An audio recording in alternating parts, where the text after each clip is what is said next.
Hello and welcome to a new episode at Mindset Mastery. I'm your host, Ahmed Assaf, and we have a really amazing guest today, Mr. Farzan. How are you today? I'm doing great. Thank you for having me on. It's a pleasure to be here. You're most welcome. Today we have an amazing guest.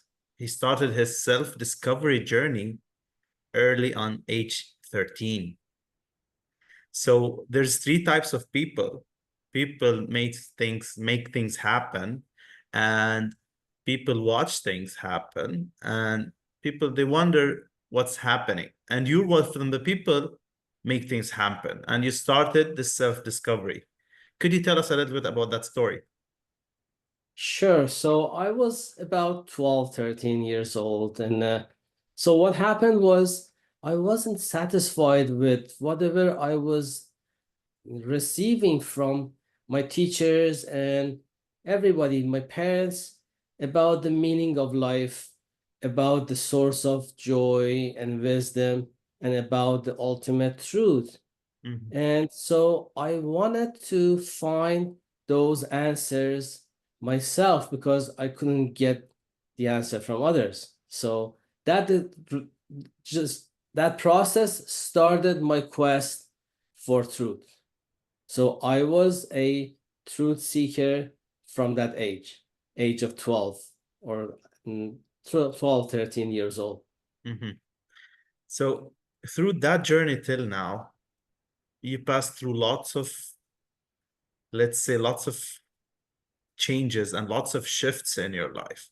And by now, you should be having a formula for success. So, how could you define success from your perspective? And just if you could tell us more about defining success and how could we align success with our life? Sure. So I'm going to define it first, and then I'm going to explain it a little bit more. Sure. So when I talk to people, most people say the definition of success is when I reach my goal. We know that success is different for different people, but that is the general understanding of when we reach our goals, Mhm. we are successful. And then I was wondering about that definition. Why? Because I thought with that definition, we can say that most of our life, we are miserable.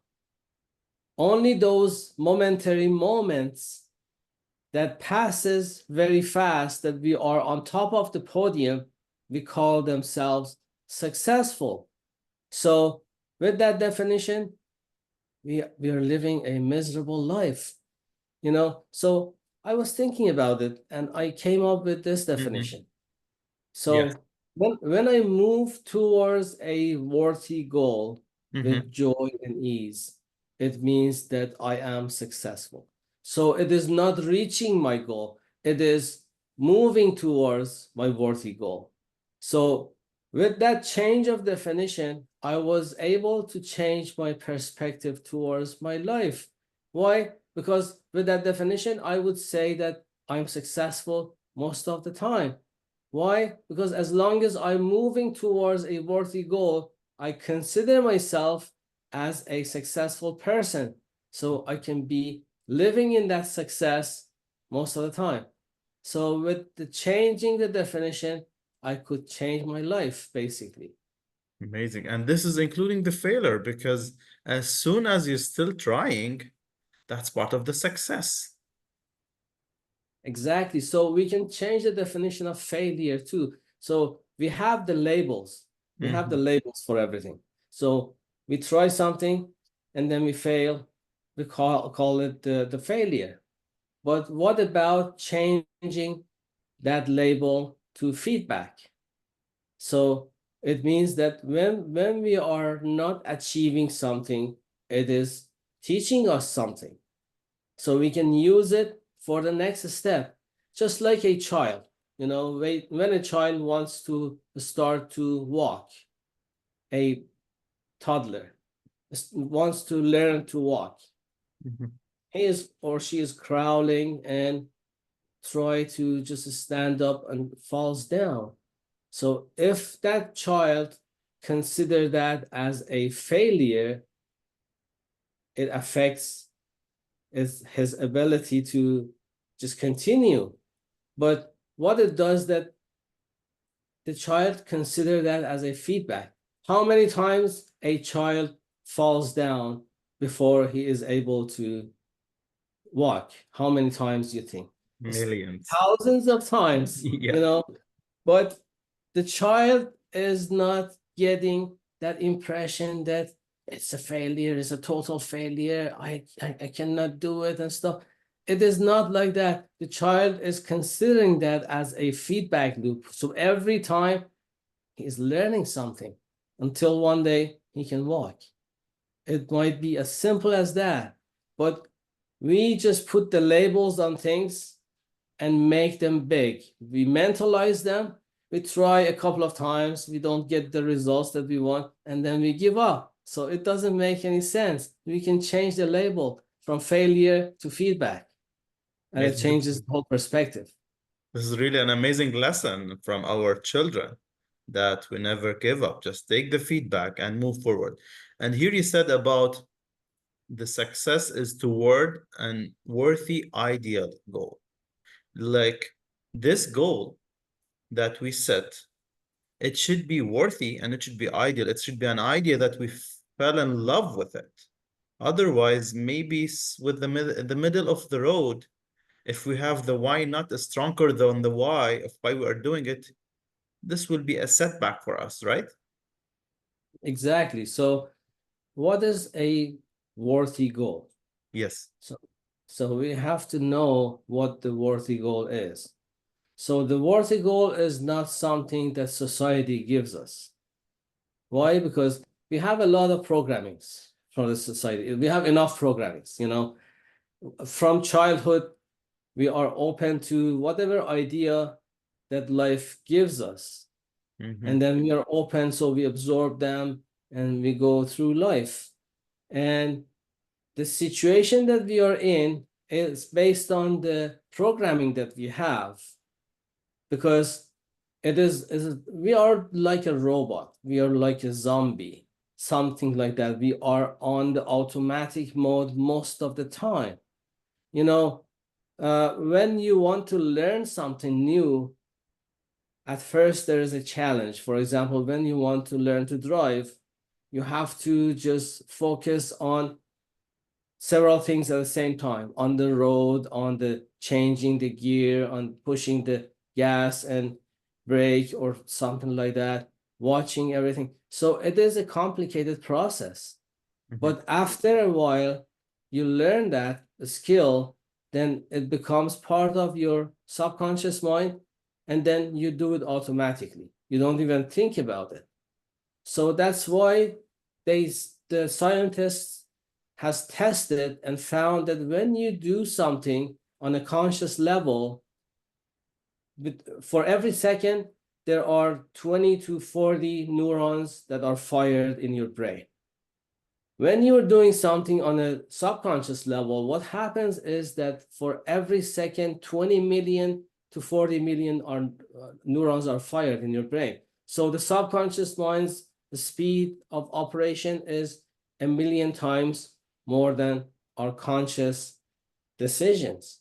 So with that, what happens is that whatever that is in the background in our subconscious mind is moving our life forward. It is like an automatic process in the background that we are using. So with that, every time that you want to do something new, what happens? You think this is good, that is good for me to just create something for myself. You set a goal. For example, when the year starts, you have your resolution for the year. So you write down the list of goals that you want to have, you want to achieve. And then what happens is that as soon as you start going through those goals, something happens. And what is that something that happens? It is usually the fear of failure, the fear of success, and the fear of change. and all the things that is preventing you from moving forward. That's why people sign up for going to the gym when the year starts, and they pay the full amount to make sure that they're going to go to the gym for the year. And then at the end of the year, they see that they used it a couple of times, not more. Why? Because that subconscious mind is like a giant that we want to go through the battle with that giant, you know. So in my book, I have 3 parts as stagnation. Sometimes we are stuck, we cannot move. See the different type of stagnation. So the first type of stagnation is the static stagnation. Sometimes we want to move, but we cannot, and the target is too large that we are scared to even have any movement. So what happens is that when there's a big change in your life, or when there's a trauma or something that you're dealing with is too large, we don't even want to get out of bed. We are stuck, and we go to freeze mode. So that is one of the reactions that we usually have when we are facing a danger. It's called freeze mode. So we go to that freeze mode. I call it a static stagnation. And it happens for all of us. So during our lifetime, we have those moments, but we pass through it. It's not something that we can stay forever. The second type of stagnation is dynamic stagnation. Dynamic stagnation is that we are moving, but we are moving on a circle, on a hamster wheel. So we are not getting anywhere. So how it happens? It is basically one of those programs that is running. It says that it is defined mostly by the society. They say that in order to be successful, we have to go to college and we have to start working for somebody, and we have to be safe, and then we go to the age of retirement, and then we can enjoy life. So that is the definition of success that is imposed by the society. So what happens is that we build a routine. So in that routine, we wake up, we go to work, and we do the things that we do at our job, and then we come back home, do the things at home, and then the same thing and same thing and same thing every day and every day. That's So why frustrated. That's why we yeah, get frustrated from that. yeah. So excuse me. So with that, what happens is that we go through a loop, and then there's no excitement, there's no achievement, there's nothing that we can look back and say that we created something. So we look at our life and we see that it's just a waste of life, because we wanted to take that safe road, safe path towards life. So slow and steady towards the finish line, which is death. So that is the perspective. But it is promoted by the society, because the society needs the workforce. So it is promoted. But for some of us, it is not enough. We want to achieve more.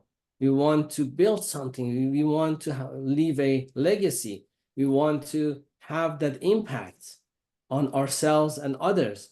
So it is not enough. So what we do is that we start moving out of that comfort zone. And what happens is that when you are starting to move out of your comfort zone, your subconscious mind says that, where are you going? Stay there, wherever you are. It's safer for you to stay here. You don't need to move anywhere.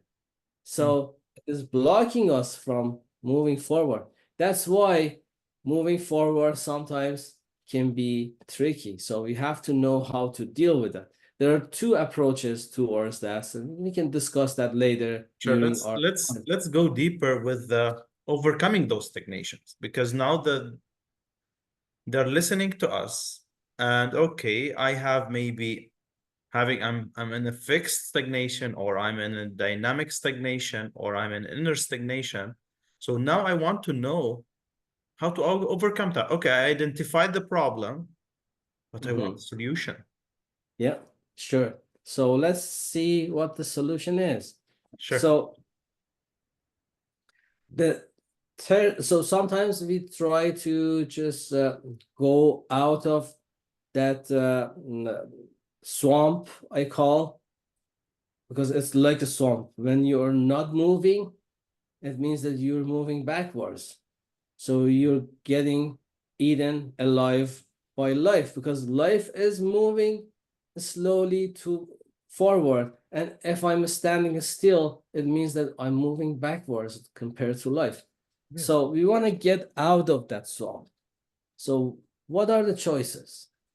So when we listen to uh, most motivational speakers, they just create that energy for us. So we have that energy to just move forward, and we get pumped up, and then we start moving. And they say that never look back and always move forward. And so it is something that we all try and we all do because we want to get out of that misery. What happens is that we have to prepare ourselves for the battle too, because we are battling our own subconscious mind and our own self-image.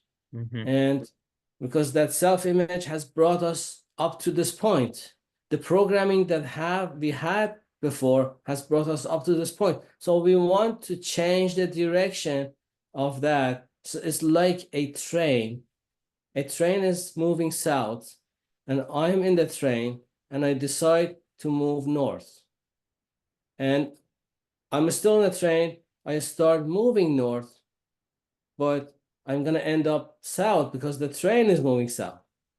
So what happens is that you try to battle your subconscious mind. It's a big battle to win. Sometimes we win with a cost.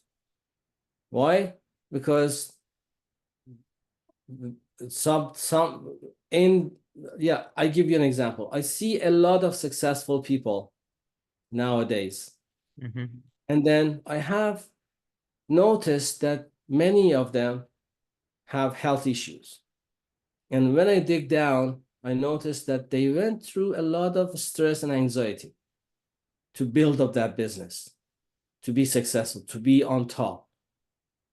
So that is the cost, and it affects their health. Mm-hmm. So they have health issues. A lot of them have relationship issues. Why? Because they steal the time that they can spend with their loved ones and spend it on their business or whatever that they are trying to achieve. So they don't Okay. curate enough for their loved ones, so they lose their relationships.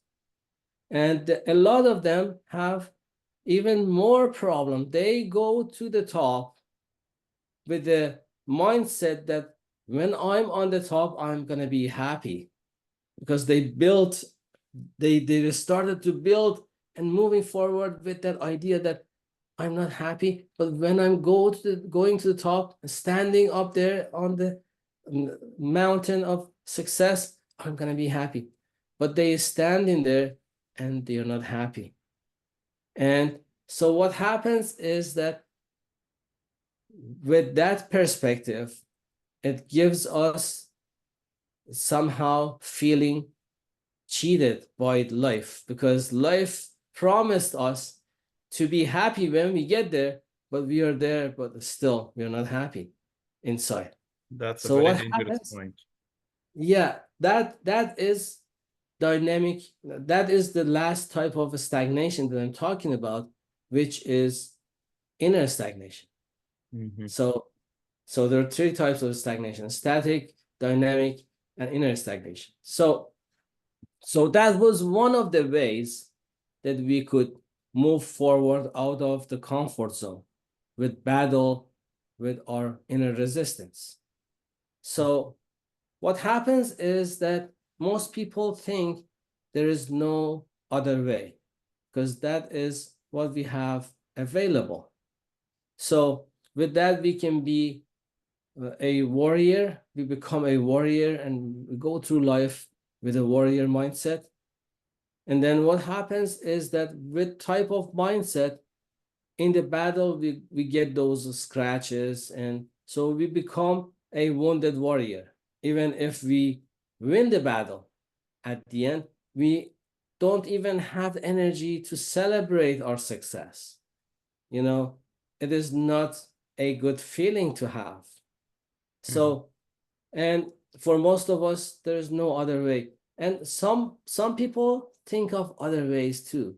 So what are the other ways? They think that maybe that kind of hustle and grind path is not working. So I'm gonna be start dreaming and using the law of attraction method, for example. So they think that in order to move forward with hustle and grind, they have to match their vibration with whatever target they want to have.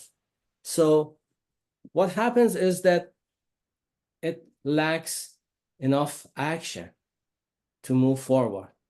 Why? Because if I start dreaming and imagining that I'm at my target all the time and ignoring all the resistance that I have, what happens is that I am attracting the things that I don't like. That's a Have you double noticed binding that message. yeah. So have you noticed that most of the time we attract whatever we don't like? Yep. Opposites Positive attract. thinking.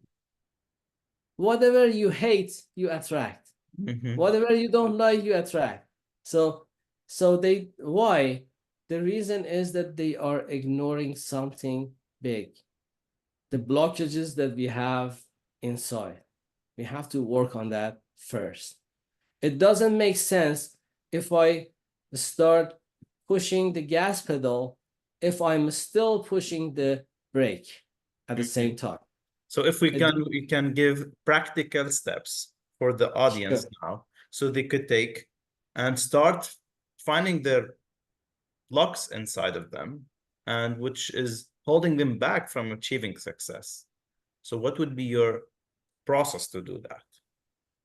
Sure. So the process, yeah. So we talked about two ways. One was the dreamers, Yeah, the other one was the warriors. yeah. And none of them is Work. enough to just have the success that comes with other aspects of success like happiness and health and relationships and other things as well. So we need a holistic approach. So Yes. what is my holistic approach?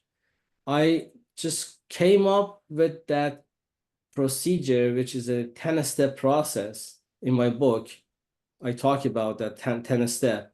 But in here, I'm going to summarize it in 3 steps because it's easier to remember. Yes. So what is the first step? So when we all know that when we want to achieve something, when it is a big thing to just achieve, we have to break it down into smaller chunks that we call them tasks.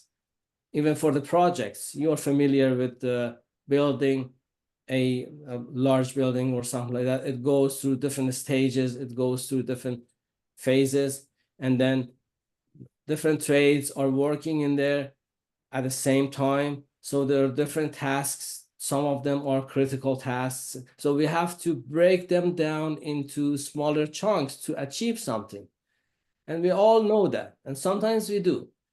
And then we know that those are the needle moving actions, the things that make us move forward.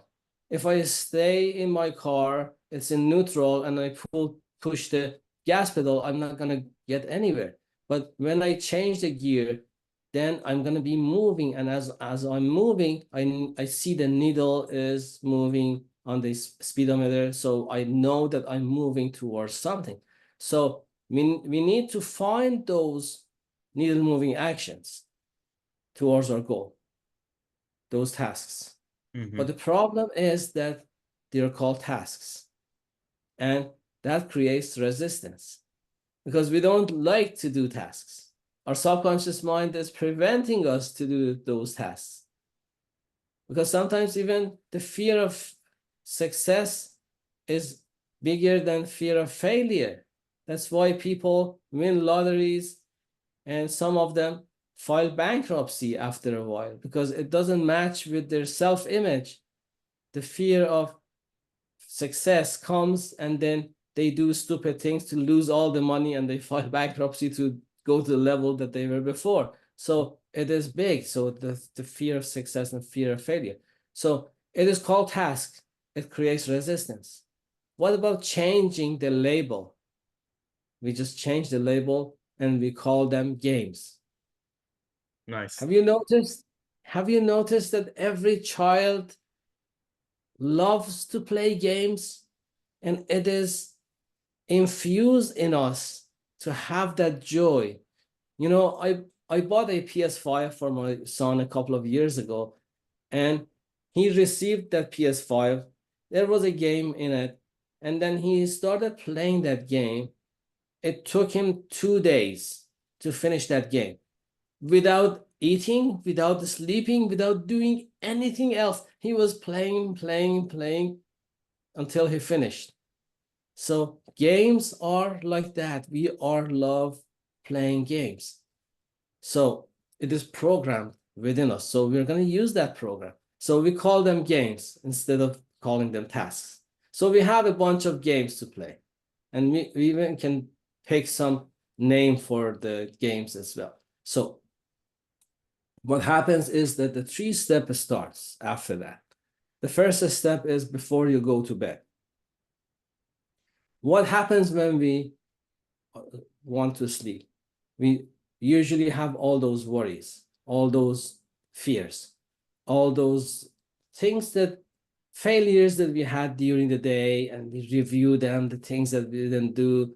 And our subconscious mind is wide open before we go to sleep because we are in the alpha mode and we are receptive to whatever we expose, we just put in it. So we are putting all those things, negative things, into our subconscious mind before we go to sleep. And then we wake up tired.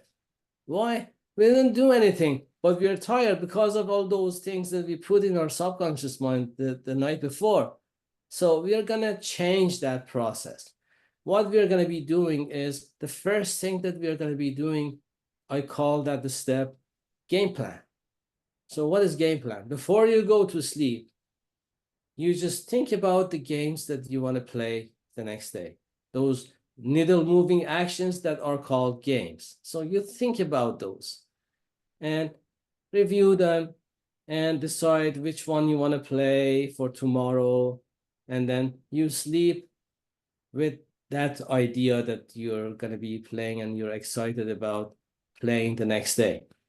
So when you wake up in the morning, as soon as you wake up, seems like no time has passed. You still remember that game that you wanted to play. So before you open up your eyes, you start a process that I call warm-up. So what is warm-up? We know that when we want to play some sports, before we start, we have to warm our body up. Otherwise, we get injured. So the same process, we do the warm-up. So that warm-up is mental rehearsal. Before you do something, you do it in your head. So we have that game to play during the day. So we start, as our eyes are closed, we are still not opening our eyes towards life. We are still in that alpha mode. We are receptive. Our subconscious mind guard is wide open. So let's throw some punch. So that's the best time. So what we do, we review those games and we are thinking, imagining that we are playing those games and we are getting good at playing and we are on top of the podium celebrating and having all those feelings of achievement and excitement and everything. So that process calls warm-up or mental rehearsal. So that was the second stage. Yes. The third one is during the day. You just play the game.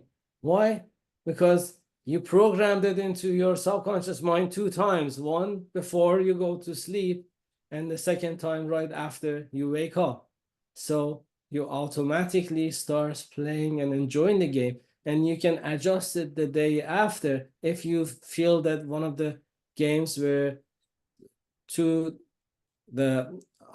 strong for you, you want to reduce it, you want to change it, you want to enhance it, you can do whatever you want, and you play with that idea that you're getting feedback from the experiences, and all of a sudden you look and you are at your destination. Like a plane. A plane is, of course, most of the time, but the pilot adjusts the plane to come to the route, and then several times. It happens constantly. So 99% of the time, we are, of course, what we are adjusting. It's like driving. When we are driving on a road, we adjust the steering wheel all the time. You know, it gets off and then we just bring it back. It gets off again and we bring it back. And then all of a sudden, we are at our destination. So the same thing happens for us. We just play those games little by little, and then all of a sudden we are at our destination. So with that, you are bringing your subconscious mind to on board as well. So you're moving towards something consciously, but our subconscious mind is with us with that, not against us. So it's not a battle with the subconscious mind. We bring the subconscious mind on board. So it's a practical steps that we can do. So I suggest whoever who is listening to us or seeing us, they can start playing that game. And if they start playing and they enjoy it for a week and contact me, I'm gonna give them something that boosts up that process. It helps them to just move faster in that process. Perfect. So it starts everything starts in invisible in our mind, and that's success. It starts invisible. It's the way how you are thinking and the way how Exactly. you're attacking your day, things will go the same way. Really, thank you, Mr. Farzan, for those insights. So what would be your last message to our audience? So the last message is Especially follow your for the people who are stuck somehow in the results, or for the people who wants to make a shift in their career and they are stuck, or they want to start their own business but they are afraid. What do you would tell them? So I would tell them to follow their passion. And most of the time, so even if we have our conscious decisions and subconscious mind align, there is another element, which is our heart. Our heart should be in it as well. So you once asked, what is the worthy goal? So we can elaborate on that first. Because if we don't have that worthy goal, if it's a goal that society has given us, it is not our goal. It is not our passion. Amazing. So we have to find that worthy goal. So what is the process for finding that worthy goal? And what is the reason it is hard to find it? So I had my experience. So what my experience was like that. I had a back injury at work, and so I went through a process of chronic pain. Chronic pain is the pain that you carry more than 6 months. So after 6 months, all the cells in your body is changed, but I still was carrying that pain. So nobody could help me because the specialist looked at the MRI results and couldn't see anything. And they would say, I don't know. I don't know what the reason is. I cannot point to a specific muscle that is pulled or something. But I would get frozen shoulder almost every week. And I couldn't move my neck. And I had to go to physiotherapy to just release it almost every week for 15 years. So it was frustrating. So a friend of mine came and she said that maybe I can help you.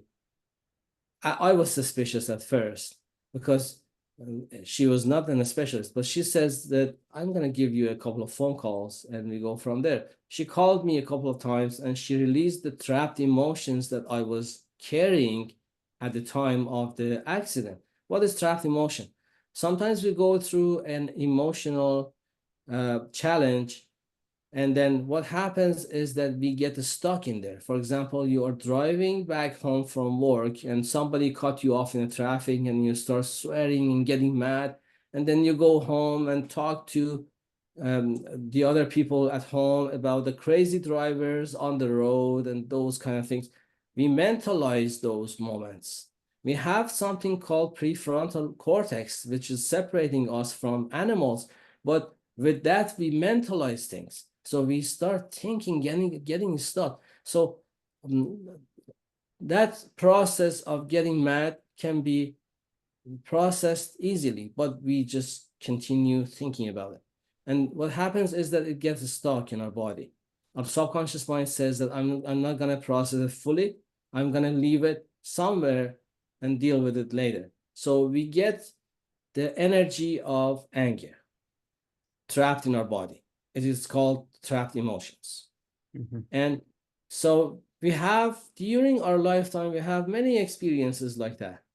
And so everybody on average is carrying more than 200 of those trapped emotions. And it is affecting our life. It is affecting our view towards life. So when you have the trapped emotion of failure, it's an energy that you're carrying based on the failure that you had, but you're still carrying it. And then it causes the failure again because you have that vibration. So what happened was that she released the trapped emotions that I was developing during that accident. So I was losing my job. I had to provide for my family. I was concerned. I had concerns about the situation. So it gave me some of those trapped emotions at the time. So she released those trapped emotions and I was fine. And I was wondering, with that engineering background and mentalizing things and analyzing things, I couldn't grasp how could she do that, because she just gave me a couple of phone calls and released those. But it was working because I never got that pain after that. So it was an invisible condition.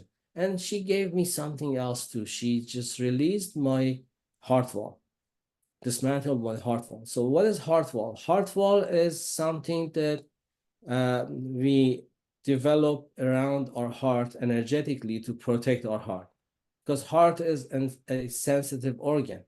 Why? Because have you heard of broken heart syndrome?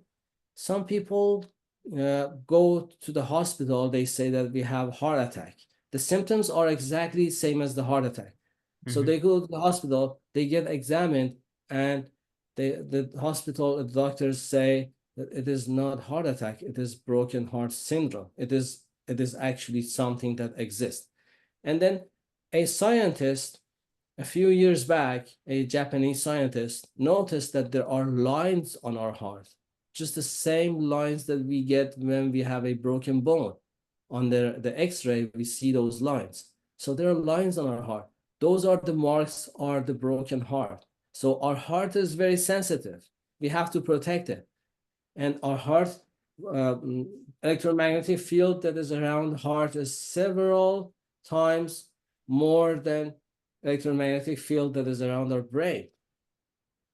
The messages that go from brain to heart compared to the messages that go from the heart to brain is totally different, because heart to brain is 9 times more than brain to heart, the messages that transfer between them. It is measured. It is measured by HeartMath Institute, which is a nonprofit organization. So the heart is the center of our body, of our existence, not our brain. So what happens is that we have to protect our heart. And then we build that wall when we are having a trauma. So for example, let's say I have a breakup, or I have some arguments with somebody close to me, or I have a loss of loved one in my family.